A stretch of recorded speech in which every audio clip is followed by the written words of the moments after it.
চট্টগ্রামের সীতাকুণ্ডে আলোচিত জঙ্গল সলিমপুরে র্যাব ক্যাম্পে হামলা করেছে সন্ত্রাসী ইয়াসমিন বাহিনীর সদস্যরা। খবর পেয়ে সেনাবাহিনী, র্যাব, পুলিশের সমন্বয়ে গঠিত যৌথ বাহিনী গভীর রাত থেকে অভিযান শুরু করে। এ নিয়ে বিস্তারিত জানাতে ঘটনাস্থল থেকে সরাসরি যুক্ত হচ্ছেন সহকর্মী শহীদুল ইসলাম।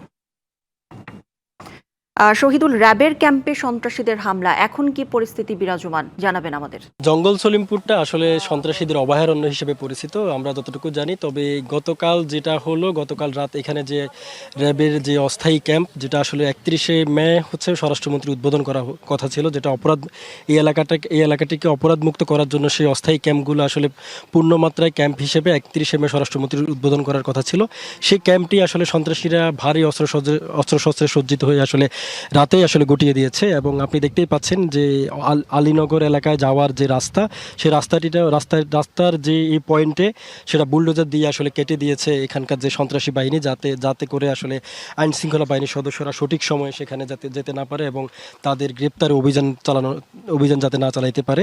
আরেকটা ব্যাপার হচ্ছে, এখানে শুধু এই একটি পয়েন্টে আসলে কেটে দেয় নাই, তারা আসলে মোট টোটাল 3টা পয়েন্টে আসলে রাস্তা কেটে দিয়েছে। এবং এরপরেই আসলে আইন শৃঙ্খলা বাহিনীর যে সদস্যদের অস্থায়ী ক্যাম্পে 4টা পয়েন্টে আসলে রাস্তা কেটে দেওয়া হয়েছে। এরপরে আসলে গত রাত যে 1টার দিকে আসলে যে র্যাবের অস্থায়ী ক্যাম্প, যেটা আসলে পূর্ণমাত্রা এটা 31শে মে উদ্বোধন করার কথা ছিল স্বরাষ্ট্রমন্ত্রী, সেটি তারা ভারী অস্ত্র নিয়ে আসলে এখানে বুলডোজার দিয়ে যে ক্যাম্পটি রয়েছে সেই ক্যাম্পটি আসলে অনেকটাই ভেঙে ফেলে। এবং আমাদেরকে র্যাব যেটা জানায়, তারা বলছেন যে সন্ত্রাসীরা আসলে AK-47 থেকে শুরু করে আরও যে সমস্ত অত্যাধুনিক অস্ত্র রয়েছে সেই অস্ত্রগুলো আসলে তারা ব্যবহার করেছে। এরপরে আসলে রাত 1টা থেকে 3টা পর্যন্ত আসলে র্যাব এবং আইন শৃঙ্খলা বাহিনীর সদস্যদের সঙ্গে তাদের আসলে গুলি বিনিময় হয়। এর এক পর্যায়ে আসলে পরেই আসলে সেনাবাহিনী, বিজিবি এবং পুলিশ এবং র্যাবের যে যৌথ বাহিনীর অভিযান, সেটা আসলে তারা পুরো এলাকাকে আসলে রাত 3টার পরে ঘিরে ফেলে। এবং ঘিরার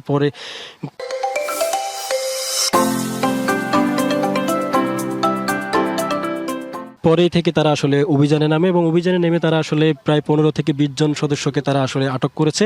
এবং এরপরেই তারা আসলে র্যাব যেটা জানায় যে আসলে এখানে যে অস্থায়ী ক্যাম্পটা ছিল সেটা আসলে অনেকটা ভেঙে দিয়েছে। এবং তারা বলছেন যে এখানে যে সন্ত্রাসী ইয়াসিন গ্রুপ রয়েছে, সেই ইয়াসিন গ্রুপের সদস্যরা আসলে এই কাজটি করেছেন। এবং পাশাপাশি তারা যেটা বলছেন যে এখানে এই যে 3100 একরের যে এই জঙ্গল সলিমপুরটা রয়েছে, যে জঙ্গল সলিমপুরের আসলে দুইটা ব্লক রয়েছে, একটা হচ্ছে ছিন্নমূল এলাকা আর একটা হচ্ছে অলিনগর এলাকা। সেই অলিনগরে আসলে যে ক্যাম্পটা ছিল সেই ক্যাম্পটা আসলে গুটিয়ে দিয়েছে এখানকার যে ইয়াসির বাহিনী রয়েছে, সেই ইয়াসির বাহিনী।